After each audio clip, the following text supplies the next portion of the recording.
Hola, ¿qué tal? Buenas noches, bienvenidos a un nuevo programa de 7.000 millones. Vamos a salir de fronteras, como ustedes ya saben, vamos a recorrer varios países y con varios temas. Vamos a tener un capítulo central e inicial sobre las elecciones de Estados Unidos en unos minutos. Maxi, ¿cómo andás? ¿Cómo estás, Jorge? Sí, mucha información para compartir hoy. Hoy vamos a recorrer, como bien decías tú, varios países. Vamos a estar en varios lugares del mapa. Nuestro corresponsal en Medio Oriente, Quique Kersenbaum, que nos mandó un informe muy completo que estaremos compartiendo en los bloques que ya vienen. Pero bueno, la información, como bien decías tú, arranca por Estados Unidos. Sí, vamos a comenzar con Estados Unidos porque se está definiendo por estas horas los candidatos hacia la Casa Blanca.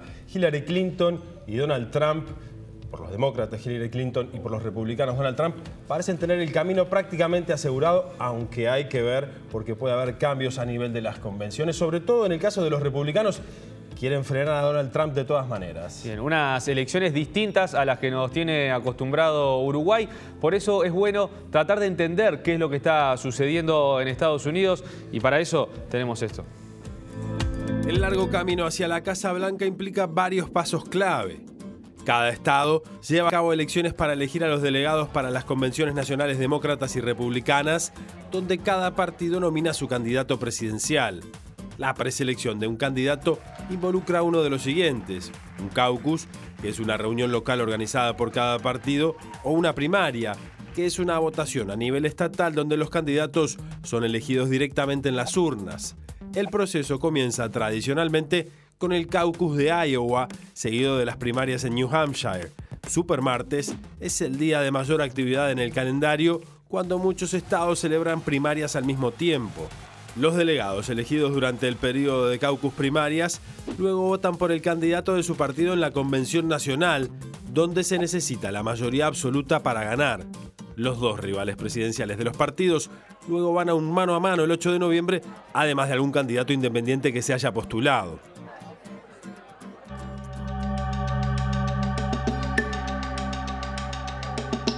Bien, y ya está con nosotros Darío Klein, periodista de CNN en español, corresponsal en Uruguay, fue director también de informativos de la televisión pública de nuestro país. Es un gusto recibirte. Muchas gracias por invitarme. ¿Cómo estás, Darío? Bueno, sí, veíamos una forma muy compleja, ¿no? Por lo menos a lo que nos tiene acostumbrado el sistema electoral uruguayo. ¿Cómo se llega a conocer al nuevo presidente de Estados Unidos? Sí, es un proceso que tiene muchos años, que arranca, es muy tradicionalista y arranca desde los primeros años de la independencia, ¿no? Porque por un lado hay elecciones directas en algunos estados y en otros estados están lo que se llaman los caucus, que son pequeñas asambleas, ¿no? Como sería una asamblea sindical, ¿no? Donde se discute y se vota. Entonces hay muchas variedades distintas. Con eso se contabiliza una serie de delegados que acumula cada partido, para llegar luego a la convención, y es la convención la que elige el candidato, ¿no?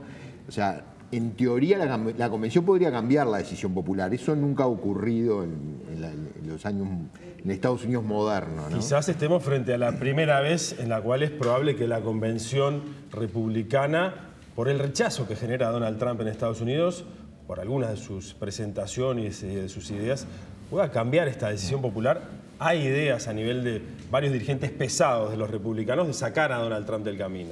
Se podría, es complicado porque él tiene, los delegados los tiene, se podría decidir hacer una convención abierta. No sé si nuestra audiencia vio House of Cards, que es una serie que está en Netflix, ahí justamente plantean esa posibilidad de generar una convención abierta y que en ese caso se discute abiertamente y se pueden presentar nuevos candidatos, pueden aparecer candidatos que no hayan sido candidatos en la interna y se podrían llegar, y así es como la esposa del protagonista de House of Cards llega a la vicepresidencia, ¿no?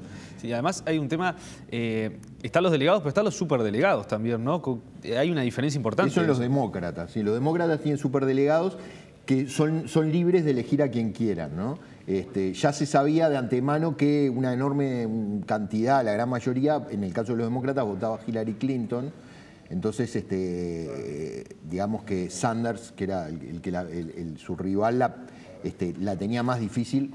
Pero igual eso era relativo, porque si bien esos superdelegados habían dicho que ellos votaban a Hillary Clinton, también podía ocurrir que llegada a la convención, si Sanders lograba más votos o más, más delegados, más estados que Hillary, dieran vuelta, ¿no? Como no ocurrió eso, es improbable que ocurra, digamos que se puede decir ya que Hillary Clinton va a ser la candidata demócrata.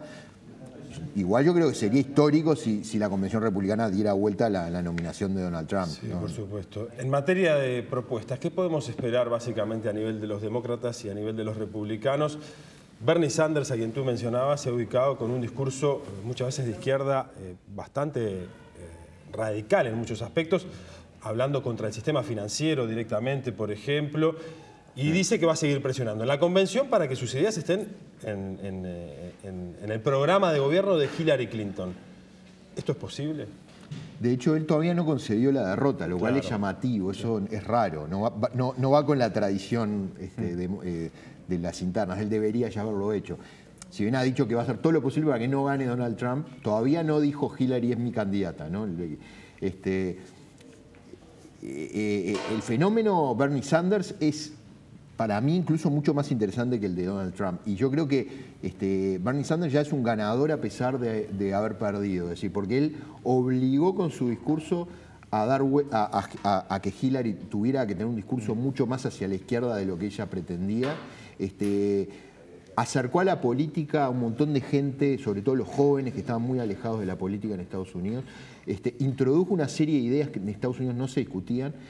Un candidato que dice ser socialista en un país donde ser socialista hasta hace muy poco era mala palabra. En la época de la Guerra Fría, ser socialista era ser enemigo a la patria. Y bueno, Bernie Sanders dice sin pudor, soy socialista, ¿no? Entonces, es un... Y recibe un apoyo popular muy fuerte dentro de la participación en las elecciones de demócratas, ¿verdad? Sí, fue la gran sorpresa. Yo creo, para mí, más que Trump.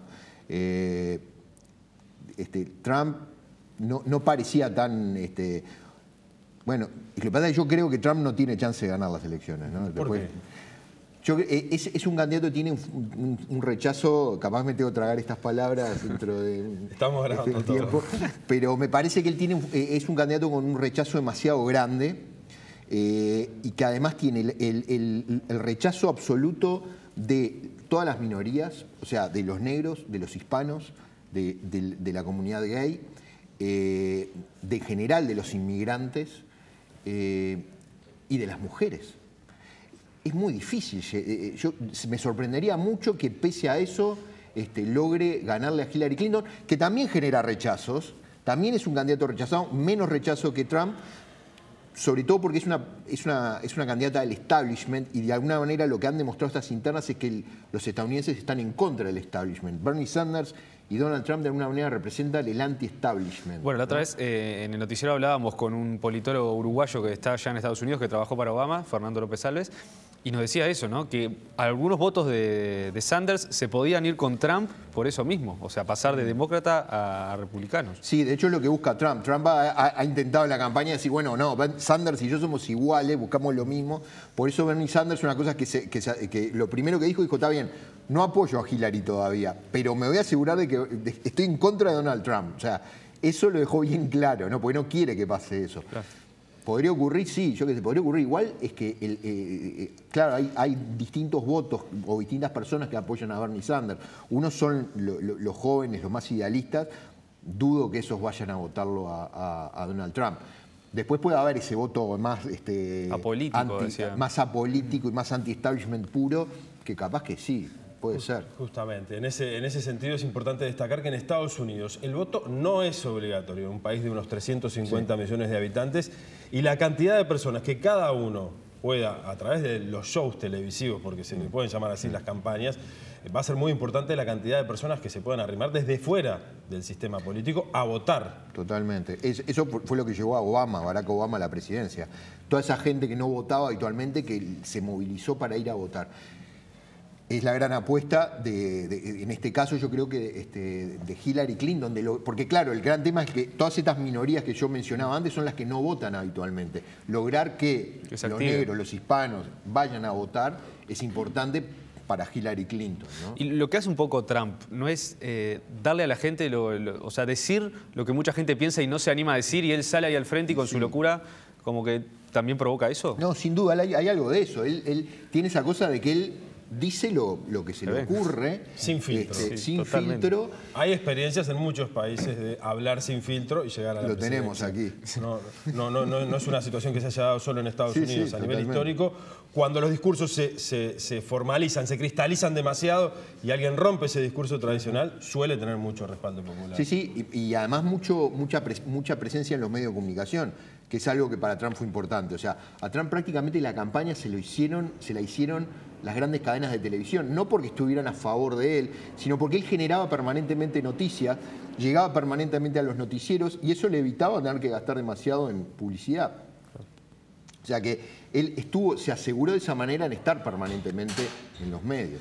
Ya vamos a pasar al tema de las armas, que ha sido fundamental en la campaña y se ha metido. Pero te pido una pregunta que tal vez es muy temprano para proyectar qué puede pasar con la política exterior de Estados Unidos, que es clave por el tono belicista que tiene a nivel en muchos países. ¿Y qué puede pasar con el discurso, por ejemplo, el discurso de Trump hoy en día, y en contraste con Hillary Clinton, que fue secretaria de Estado, un canciller, digamos, puede ser el cargo similar en nuestro país? ¿Qué puede pasar con esa situación en Estados Unidos de las guerras, que muchas veces guerras comienzan y terminan debido a decisiones de los presidentes de Estados Unidos? Bueno, Eduardo Galeano decía que deberíamos votar todos al presidente de Estados Unidos porque nos afecta a todos, ¿no? Donald Trump, aunque parezca mentira, tiene un discurso que tal vez para nosotros sería más amigable, en el sentido de que él defiende el aislacionismo de Estados Unidos, el no intervencionismo. Más allá de que quiera hacer ese muro, ¿no?, de separarse de México. Él básicamente, la tesitura de Trump es que no entre nadie, nos aislamos, pero nosotros tampoco nos metemos con los demás. Ese es un poco el discurso de él. El de Hillary es el discurso tradicional de Estados Unidos, ¿no? Bueno, donde están nuestros intereses, nuestros aliados, ahí podemos intervenir, ¿no? Ninguno de ellos es George Bush, ¿no? O George W. Bush, ninguno de los dos, me parece. Todo lo que dice Trump, en un hipotético gobierno de Donald Trump, ¿lo puede hacer o es mucho lo que habla y después va a ser bravo? Y lo que pasa es que algunas de las cosas que dice creo que son irrealizables, ¿no? Para empezar, como ya se sabe, el presidente de Estados Unidos, si bien es el presidente, necesita respaldo legislativo para la mayoría de sus decisiones. Hay que ver qué Congreso lo acompaña. En segundo lugar, hay decisiones como prohibir la inmigración, ¿no? Eso no es una decisión tan sencilla, se necesitan leyes y además muchas de esas leyes anticonstitucionales, o sea, iría en contra de la Constitución de los Estados Unidos. El tipo de filtro religioso que Trump pretende va en contra de la Constitución de los Estados Unidos. Entonces es inviable, porque aparte sería... Yo creo que hay mucho ahí de decir lo que la gente, o lo que alguna gente, porque no creamos que eso es Estados Unidos. Estados Unidos es un crisol de todo, ¿no? De razas, religiones, ideologías, tipo de gente, poderes adquisitivos distintos. O sea, es un país muy variado, ¿no? Bien, te propongo pasar un poco, Darío, al tema de las armas en Estados Unidos, que está permanentemente presente a nivel de la prensa, de los medios de comunicación. Tuvimos un ejemplo de una masacre hace poco, pero esto es histórico, ya desde la gran difusión que tuvo este tema a nivel internacional fue con aquel documental de Michael Moore, Bowling for Columbine, donde se documentaba lo que sucede con Estados Unidos y las armas. Ese miedo que decía Michael Moore, que lleva a los estadounidenses a comprarse armas, pero es una enmienda constitucional. En un informe lo vemos. La cultura de las armas está profundamente arraigada en la sociedad americana. El derecho a poseer y portar armas de fuego está protegido por la segunda enmienda a la Constitución de Estados Unidos. La gente, en un tercio de los hogares, posee un arma. Alrededor de 30.000 personas mueren en la violencia armada cada año en Estados Unidos. Los tiroteos masivos en lugares públicos son cada vez más frecuentes, impulsando el debate sobre las leyes de armas en ese país. Cada estado es responsable de sus propias normas sobre armas de fuego, pero esto afecta únicamente a distribuidores y armeros con licencia. 40% de las transacciones, las ventas privadas, no se ven afectadas. El poderoso lobby de las armas de Estados Unidos, la Asociación Nacional del Rifle, se opone firmemente a cualquier restricción o restricciones a los derechos de los ciudadanos a poseer armas.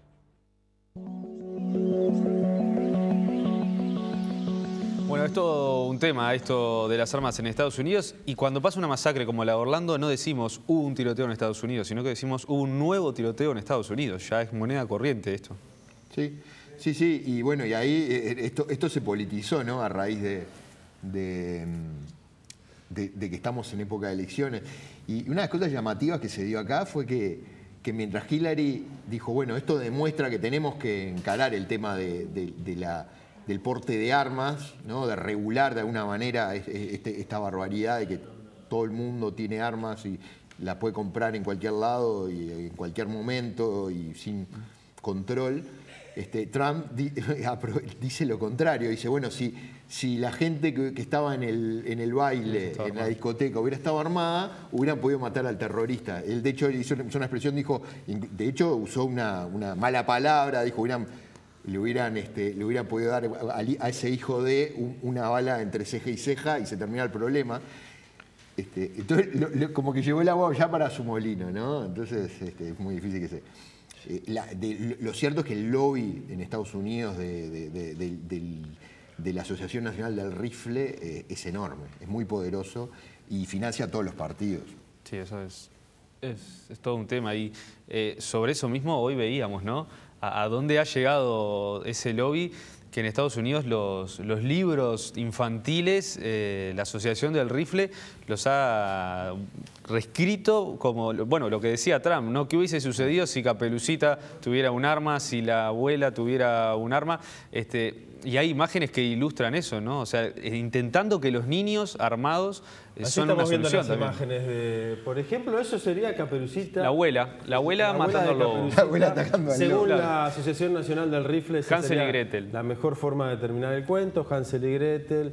Dos realmente niños que no hubiesen salido a cazar y no serían huérfanos. Es otro de los ejemplos que da la Asociación Nacional del Rifle. Es muy llamativo. Sí, todo, también lo de los 3 cerditos, que dice que si uno de los 3 cerditos hubiese estado armado, cuando venía a soplar el lobo, le daban un tiro y no volaba ninguna casa. O sea, están tratando de generar esa conciencia y lo hacen seriamente. Nosotros lo vemos y nos reímos, pero realmente quieren que sea así. Sí, realmente la posibilidad de generar conciencia en este sentido es lo que está haciendo la Asociación Nacional del Rifle, trabajando con los niños, desde la más tierna infancia, pensando en las armas. Es increíble. Vamos a ver qué dicen los candidatos a este respecto después de que sucedió la última de las masacres, la que aconteció en el estado de la Florida. Unfortunately, our politics have conspired to make it as easy as possible for a terrorist or just a disturbed individual like those in Aurora and Newtown to buy extraordinarily powerful weapons, and they can do so legally. And if we don't act, we will keep seeing more massacres like this because we'll be choosing to allow them to happen. If the FBI is watching you for suspected terrorist links, you shouldn't be able to just go buy a gun with no questions asked. And yes, if you're too dangerous to get on a plane, you are too dangerous to buy a gun in America. Gun-free zones, and when you say that, that's target practice for the sickos and for the mentally ill. That's target. They look around for gun-free zones. I think gun-free zones are a catastrophe. They're a feeding frenzy for sick people. Bueno, Darío, ahí veíamos eso que tú decías, ¿no? La postura de Hillary y la postura de Trump. Un Trump que ha confesado que él tiene su arma y que en Nueva York hay días que se le da por salir con ella y se siente más seguro. Dos posturas muy distintas. Sí, sí. Trump, aparte, es muy hábil declarante, ¿no? Aprovecha... Una cosa me olvidé decir, que aprovechó la masacre de Orlando para decir que había que cerrar las fronteras, sí, porque el asesino era afgano, que en realidad era americano. Nació en Queens, en la misma ciudad que nació él, en Nueva York, ¿no? O sea que... pero en política vale todo, ¿no? Ahora, los demócratas, si bien dicen que hay que controlar, tampoco cuando llega el momento lo hacen, ¿no? Bueno, Obama lo ha insistido todo su gobierno y no lo ha podido lograr nunca. Que eso va a lo que me preguntabas antes. Trump va a poder hacer todo lo que quiera. Obama no pudo hacer todo lo que quiso. O sea que si Trump gobernara, yo igual creo que Trump no llega. No puede llegar a ser presidente de Estados Unidos. Muy bien, mantenés entonces tu proyección para noviembre, Darío. Te agradecemos mucho esta visita y te esperamos seguramente en alguna otra oportunidad para compartir temas vinculados a Estados Unidos. Ahora vamos a ampliar un poquito la mirada con otros temas. Un gusto, a las órdenes. Muchas gracias. Vamos a cambiar de tema. Es así porque hoy es el Día Internacional del Refugiado, ¿no? Hay 60 millones de refugiados en todo el mundo y hoy se está conmemorando un día que los representa a todos ellos, personas que atraviesan una situación muy delicada. Sí, nos vamos con este tema a la pausa. Una crisis que afecta sobre todo el lugar donde ha estado más presente en los últimos años es mirar lo que pasa en Siria, ¿no? Donde son millones de refugiados. Hay un campo de refugiados en un país vecino que tiene 1 millón de personas allí. Es una ciudad prácticamente, un campo de refugiados en la guerra en Siria, ¿verdad? Y también en las últimas semanas ustedes han visto, en los últimos meses en realidad, lo que pasa con los intentos de llegar a Europa que han tenido, por ejemplo, mucha gente que también está afectada por la guerra en Siria. Vamos a ver el informe que nos preparó nuestra analista en temas internacionales vinculados al mundo árabe, pero en este caso sobre el Día del Refugiado, Susana Mangana. Actualmente existen 60 millones de refugiados en el mundo. Si bien la mirada está puesta en la guerra de Siria y el éxodo de refugiados sirios que perturban a Europa, no debemos olvidar a muchos otros millones que se han visto forzados a abandonar sus hogares y sus países una vez que lo perdieron absolutamente todo. Son varios los países africanos que expulsan cientos de seres humanos todos los días. Ellos cargan con historias terribles de persecuciones, matanzas indiscriminadas, heridas en el cuerpo y en el alma. Emprenden una huida desesperada desde lugares tan remotos como Sudán Sur, Somalia, Sierra Leona, Pakistán o Myanmar. En el Día Internacional del Refugiado es necesario reflexionar no solo sobre los factores que inciden en la salida de estas personas, que por lo general suelen ser los más vulnerables e indefensos de la población de un país. Ya se conocen las causas que obligan a las personas a huir: guerras de distinto signo, hambrunas y fenómenos ambientales, persecuciones políticas o motivos religiosos y económicos. Por tanto, es importante que reflexionemos sobre qué acciones colectivas debemos emprender como comunidad global para paliar primero y reducir después el número de refugiados en el mundo. Es prioritario seguir informando, concientizando sobre las gravísimas consecuencias que derivan de generaciones enteras de niños y jóvenes de diversas partes del mundo que crecen sin acceso a la educación y otras necesidades básicas. Ser ciudadanos conscientes de lo que sucede en el mundo nos permite opinar y desenmascarar intereses espurios que ocultan la hipocresía de las potencias, corrupción de gobiernos locales y la manipulación del ser humano en base a creencias religiosas, nacionalismos y otras razones injustas que acaban atormentando a millones de personas en los 5 continentes, invisibles hoy bajo la clasificación de refugiados. Hoy, 20 de junio, Día Internacional del Refugiado, el mejor tributo y aporte que podemos brindar para contribuir a paliar esta triste realidad es no dejar en el olvido a los millones que sufren en silencio y ante la mirada pasiva de países desarrollados que reaccionan tarde, a la defensiva e ineficientemente.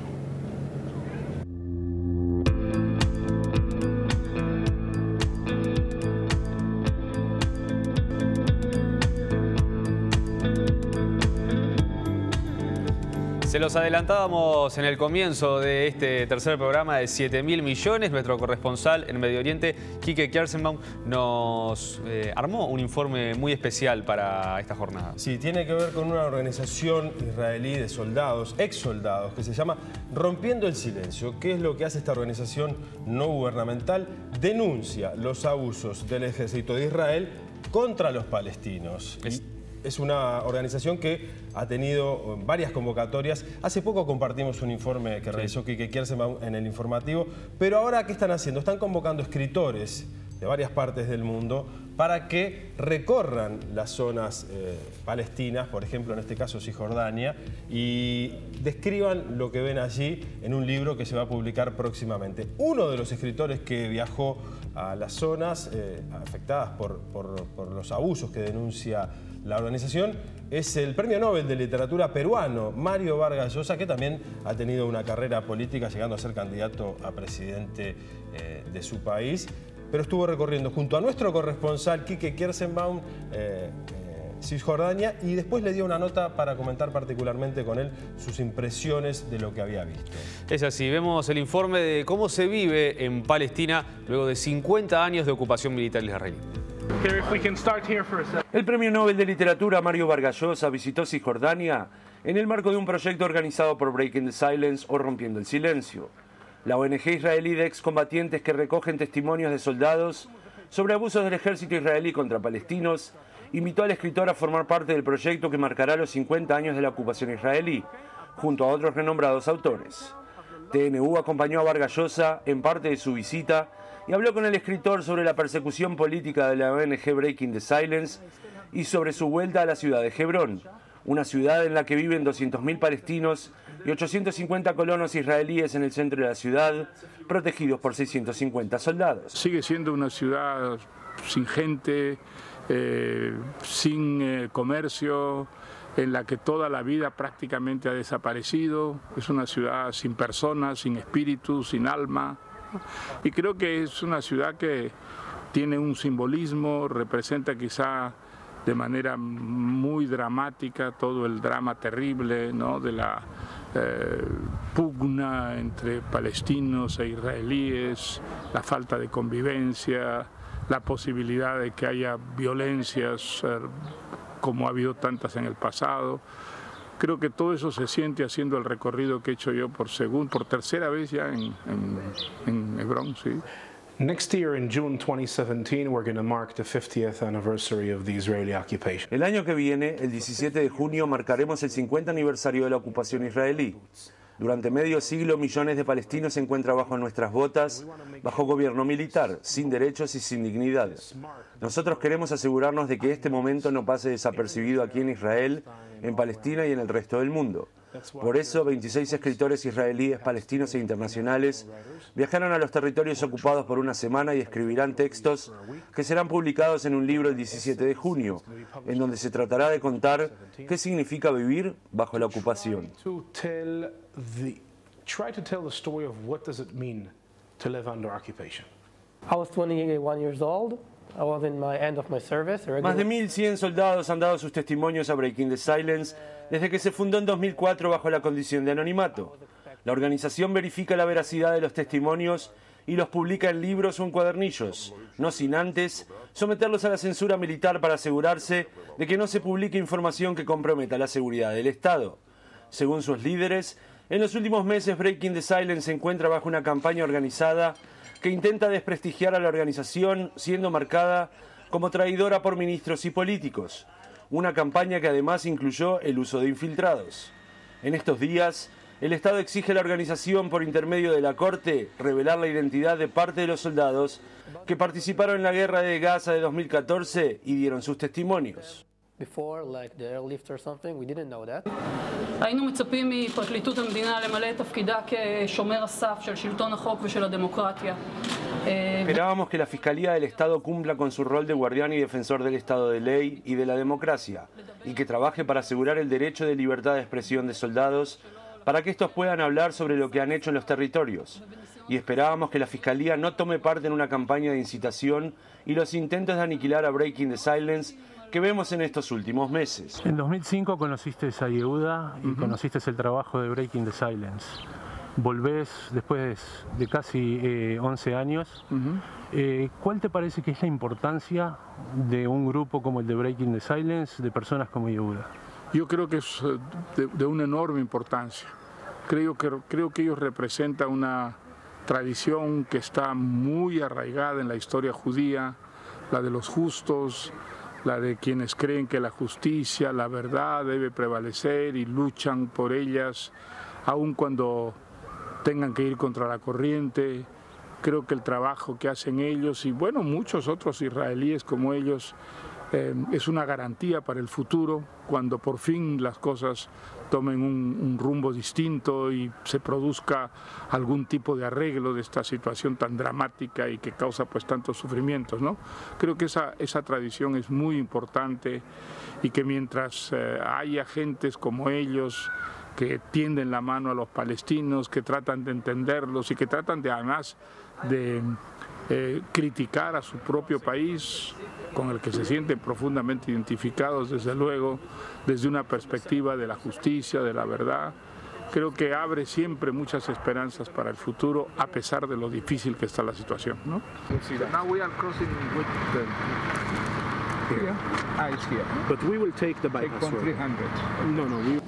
Esa campaña que hay contra Breaking the Silence es muy preocupante, y es muy preocupante porque Israel ha sido hasta ahora una sociedad muy democrática para los israelíes, no para los palestinos, pero sí para los israelíes, y realmente es fundamental en una democracia que haya libertad de palabra, libertad de expresión, libertad de crítica, y el respeto de las fuentes es algo sagrado en una democracia, de tal manera que esa presión sobre Breaking the Silence para mí es sumamente preocupante, y si prevaleciera significaría que las instituciones democráticas han comenzado a deteriorarse profundamente en Israel. Esperemos que no prevalezca semejante idea, ¿no?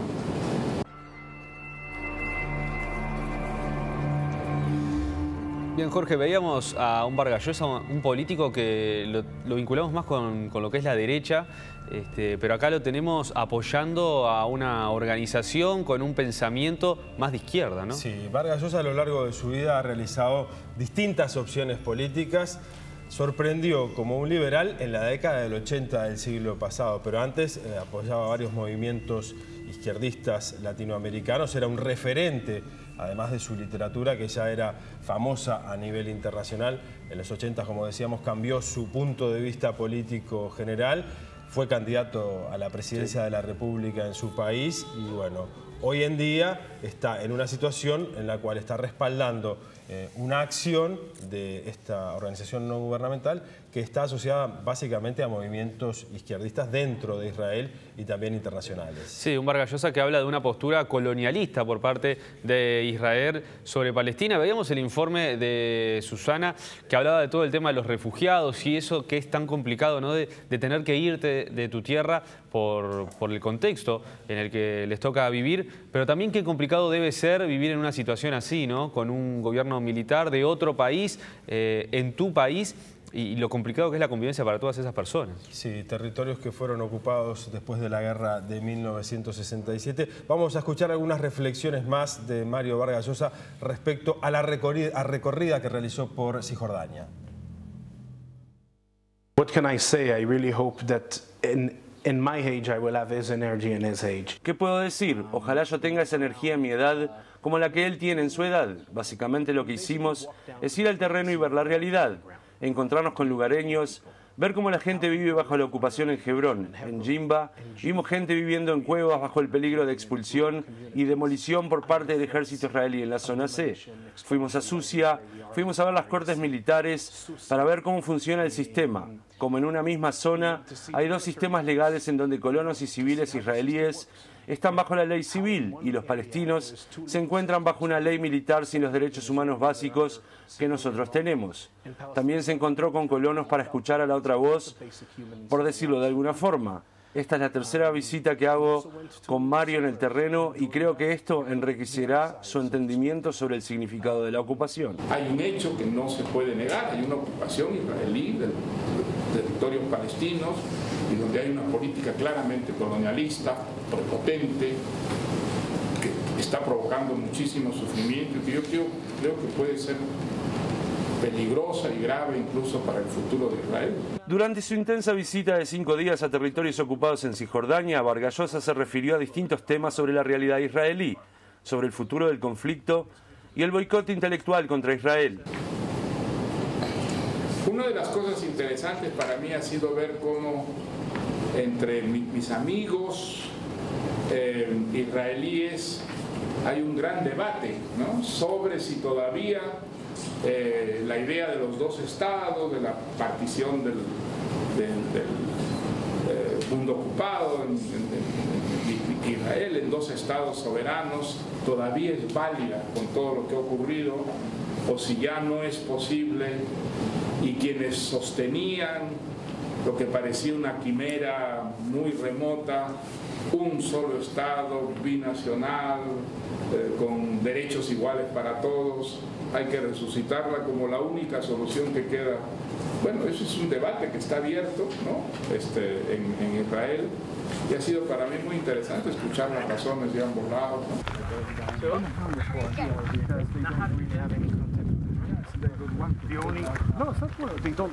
Yo estoy contra el boicot intelectual, ¿no? El boicot a las universidades israelíes. Yo estoy totalmente en contra. Creo que esa es una grave equivocación. Estoy en contra de las penalizaciones colectivas, pero en este caso me parece mucho más grave, porque penalizar a las universidades o a las instituciones de cultura en Israel es penalizar a las instituciones donde está la gente que resiste mejor y que es más crítica de lo que está ocurriendo en Israel. Digamos, serían los más directamente afectados si este boicot prevaleciera. Creo que es un error. Siempre he dicho que ese boicot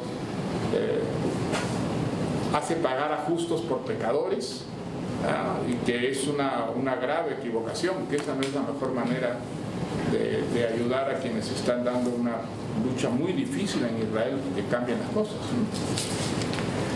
Mario Vargas Llosa era visto en el pasado como un amigo de Israel, era visto en el pasado como un amigo de la comunidad judía, se enojaron con parte de lo que has escrito. ¿Quién cambió? ¿Mario, el país o los dos? No, yo me sigo sintiendo muy identificado con Israel, desde luego, y siempre defendí el derecho de Israel no solamente a existir, sino a tener una existencia garantizada, segura, ¿no? Pero creo que las críticas que hago son unas críticas que responden a una justicia, a una verdad, y me alegra mucho saber que hay israelíes que están más o menos identificados con estas mismas posiciones y principios, y creo que esta es una manera de defender la existencia de Israel muchísimo mejor que predicar una beligerancia y optar por injusticias, ¿no? El libro, que será publicado en junio próximo en 11 idiomas, contará con textos de renombrados autores como Vargas Llosa, Michael Chabon, Dave Eggers, Geraldine Brooks, Cole McCain, Rajesh Jade y Nir Baram. Desde Hebrón, Kike Kierzenbaum. Bueno, les recordamos que pueden seguirnos en nuestras redes, en Twitter, @7mmillones, y además el programa lo pueden ver en el sitio web del canal, www.tnu.com.uy, y además pueden descargar desde Google Play o el App Store la aplicación de Televisión Nacional para ver toda la programación. Muy bien, momento de hacer la última pausa en 7.000 millones, 21 a 47 minutos, estamos en vivo por la televisión pública. Después venimos con un informe que tiene que ver con ambiente, una de las especies que estaba en peligro de extinción, tal vez la más emblemática, el panda. Parecería que ya no está en peligro de extinción. Esa es una muy buena noticia. Venimos con eso y también nos vamos con nuestro corresponsal en Europa, Pablo Monsalvo. El 20 de junio de 1991, el Parlamento alemán decidió que la sede del gobierno y la capital de Alemania sea Berlín. La ciudad fue designada así en el Tratado de Unificación de 1990. Un año más tarde, se trasladó la sede del gobierno y del Parlamento de Bonn, capital de la República Federal de Alemania desde 1949, a Berlín. Desde la reubicación, Alemania cuenta con un fuerte centro político en Berlín, al igual que las metrópolis de los grandes países vecinos europeos. El 20 de junio de 1992, checos y eslovacos acordaron la división de Checoslovaquia en dos países. La separación estuvo claramente relacionada con el fin de la Guerra Fría y la disolución de otros países del bloque oriental como la URSS y Yugoslavia. La división no causó enfrentamientos violentos entre los nacionalistas, como sí pasó en Yugoslavia, en lo que fue conocido como las Guerras Yugoslavas. El 22 de junio de 2010 terminó en Wimbledon el partido de tenis entre Mahut e Isner, con un marcador de 70-68. Entre el 22 y el 24 de junio de 2010, en la primera ronda del campeonato de Wimbledon, el tenista estadounidense John Isner y el francés Nicolas Mahut disputaron el partido más largo de la historia del tenis, tanto en tiempo, 11 horas y 5 minutos, como en juegos disputados, 183. Finalmente, Isner se impuso 6-4, 3-6, 6-7, 7-6 y 70-68. El 25 de junio de 1950, Corea del Norte invadió Corea del Sur e inició la Guerra de Corea. Durante 3 años, Corea del Sur, apoyada por Estados Unidos y la ONU, se enfrentó con Corea del Norte, apoyada por la República Popular China, con ayuda de la Unión Soviética. La guerra fue el resultado de la división de Corea por un acuerdo de los victoriosos aliados de la Segunda Guerra Mundial tras la conclusión de la Guerra del Pacífico al final de la Segunda Guerra Mundial. El 25 de junio de 1997 murió el oceanógrafo Jacques Cousteau. El oficial naval francés fue un explorador e investigador que estudió el mar y varias formas de vidas conocidas en el agua. Se lo recuerda por haber sido en 1943 uno de los inventores de los reguladores utilizados actualmente en el buceo autónomo, tanto profesional como recreativo, con independencia de cables y tubos de suministro de aire desde la superficie.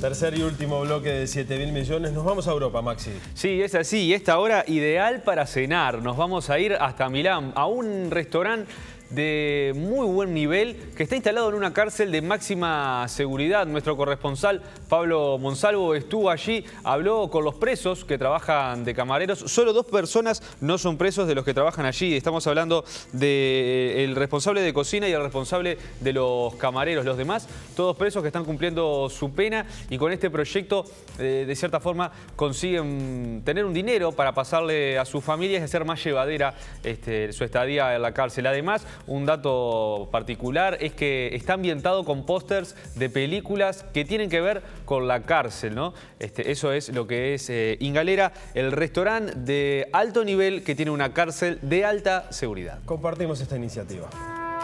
¿Imaginó alguna vez disfrutar de una exquisita cena en un elegante restaurante, pero en el interior de una cárcel de máxima seguridad? No hay que ser un aventurero para semejante experiencia.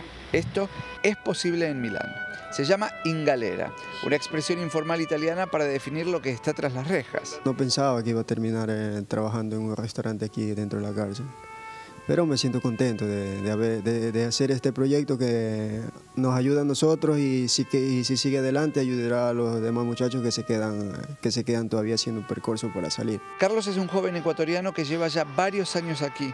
Disfrutando de su experiencia como mozo, dice que le gustaría continuar con este tipo de trabajos una vez que termine de descontar su condena. Sí, me gustaría porque, digamos, es un trabajo que en este momento parece que es muy adquirido. Y me gustaría seguir. Tengo una tía que tiene un restaurante en mi país también. Y no sé, veamos el futuro si se puede seguir, veamos, esperemos. Al igual que muchos, este tímido joven se queja de que el tiempo parece detenerse cuando uno está en prisión y agradece a la responsable de organizar el proyecto de mantenerlo ocupado y hasta con un salario con el que puede ayudar económicamente a su familia. Esta idea tiene raíces profundas. Nosotros ya funcionábamos como una cooperativa social que nació en el 2004 en esta cárcel para brindar servicios de catering, es decir, envío de comida a domicilio para eventos como fiestas o banquetes. Por suerte, algunos de estos detenidos ya no están más tras las rejas, recuperaron la libertad. Y con esa experiencia piloto, llegamos a armar este restaurante que funciona hoy plenamente, explica la mujer que tuvo la iniciativa de comenzar con el proyecto. Básicamente todos los que trabajan aquí son detenidos, a excepción de 2 personas, el cocinero, que entrenó a todo el personal culinario, y el responsable de los camareros, que cuenta con mucha experiencia organizando salones elegantes donde se sirven cenas de alto nivel. Ho accettato questa sfida quando mi ha chiamato. Cuando ella me llamó, acepté inmediatamente formar parte de este proyecto porque yo ya había trabajado anteriormente en una iniciativa con jóvenes que tenían problemas sociales, algo distinto a lo que estoy viendo hoy, pero fue muy positiva. Debo decir que estos chicos encarcelados me están dando enormes satisfacciones porque, a diferencia de lo que se encuentra en el mercado laboral exterior, ellos aquí tienen muchas ganas de demostrar que pueden aprender una profesión y hacerla muy bien, dice el maître del restaurante. El lugar es muy original por donde se lo mire. Su ambientación se logró con pósters de emblemáticas películas que relatan temáticas carcelarias como Fuga de Medianoche, entre otras. Y todos destacan que tienen un futuro casi garantizado con esta oportunidad. Una profesión que me puede servir para mi futuro, porque no es fácil salir y digamos, salir sin haber aprendido nada, no es fácil, digamos.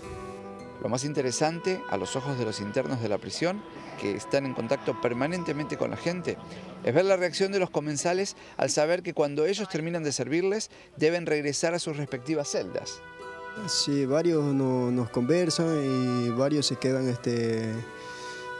quedan contentos porque dicen, son muchachos, pienso, ¿no? Porque me han dicho, ¿no? Sigue adelante, sigue con las cosas que estás aprendiendo, me han dicho. Y se quedan contentos, no veo mucho que vienen así, son presos, ¿no? Parece que vienen por ver el cambiamiento de nosotros. Una de las tantas ventajas de esta iniciativa es que no solo los detenidos reciben un salario por el trabajo que realizan, sino que también aprenden una profesión que va a ayudarlos y mucho a reinsertarse en la sociedad cuando terminen de descontar sus penas. Para llegar hasta aquí hay que pasar por un férreo control de seguridad, quizás el único detalle que hace tomar conciencia de a dónde se está ingresando.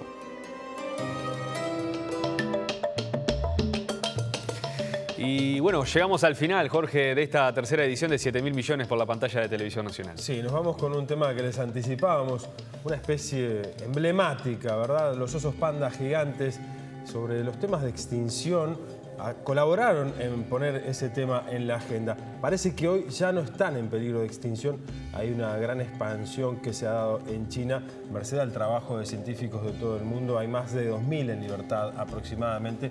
Por lo tanto, estarían saliendo próximamente de esa categoría peligro de extinción y pasarían a la categoría de vulnerables. Muy bien, una buena noticia para despedirnos. La invitación queda pronta, los esperamos el lunes a las 21 horas. ¿Te parece? Que pasen muy bien. Hasta luego.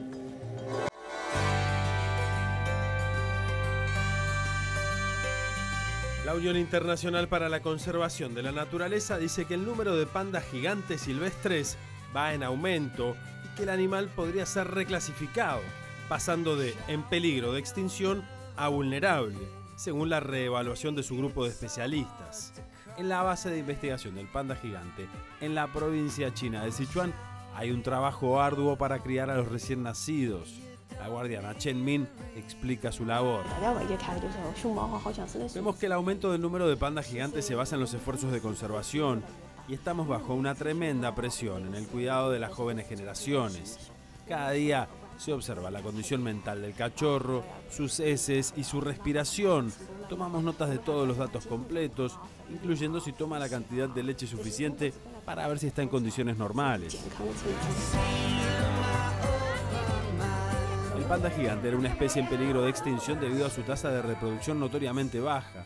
También es importante que su hábitat natural esté libre de amenazas. Según las estadísticas, el hábitat natural del panda en las provincias de Sichuan, Gansu y Shanxi se ha expandido. En 1995 solo había alrededor de 1.000 pandas gigantes salvajes. Ahora hay cerca de 2.000 que viven en su hábitat natural y cerca de 400 en cautiverio en todo el mundo. La concepción de los osos pandas suele presentar dificultades, ya que el tiempo necesario para inseminar a una osa se encuentra alrededor de las 36 a 40 horas. Cientos de personas siguieron en directo el nacimiento de la primera cría de la especie en el mundo en el año 2016. El parto fue transmitido en internet. El pequeño oso macho pesó 145 gramos al nacer. El periodo de gestación es de 5 meses y en cada camada nacen 1 o 2 crías y los ejemplares adultos pueden llegar a pesar entre 70 y 125 kilos. Pero China no es el único lugar donde nacen pandas. A los 7 años de edad, la panda gigante Hao Hao dio a luz un cachorro macho de 171 gramos en el Parque de la Fauna de Bruselas. Hao Hao fue inseminada artificialmente en febrero a través de la participación del parque en un programa de cría acordado con China y el Centro de Investigación para el Panda Gigante. Las caídas de los árboles también suceden en los centros de cría, aunque afortunadamente mayormente sin consecuencias. En el caso de estas imágenes, los guardianes que constataron la rotura de la rama y la caída realizaron exámenes al cachorro, que afortunadamente no sufrió heridas.